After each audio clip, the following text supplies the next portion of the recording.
Whenever it comes to Achilles tendonitis, that's more of a chronic issue. So that typically occurs in my runners and athletes who have to run a lot or jump a lot. And it manifests as pain within the Achilles tendon, which is located on the backside of the heel. As far as an Achilles tendon tear, you'd know when that happens because it usually feels like a rubber band pops and makes it to where you can't function, you can't really walk. My name is Jonathan Zalamea. I'm a primary care sports medicine doctor out of Cypress, Texas. Usually it's people who start up with running or jumping exercises suddenly. For example, whenever it comes to my athletes, it's people who are starting up after the summer.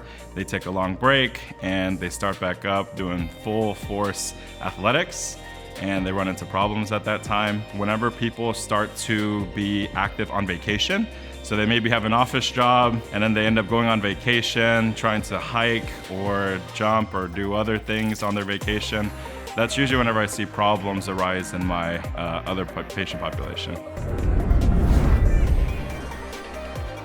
So there are a few ways to prevent an Achilles tendon tear. Number one would be to gradually increase your activity over time. If you go back to things suddenly, it can make it to where you have issues. The second thing is to make sure that you always stretch before and after your activity. If you're not stretching beforehand, what happens is that your tendons and your muscles are really tight, and it makes it really difficult for your tendon to function and do what it needs to do. And then the reason why you stretch afterwards is because you've built up all of this heat, you're nice and flexible, might as well make use of it by stretching after your activity.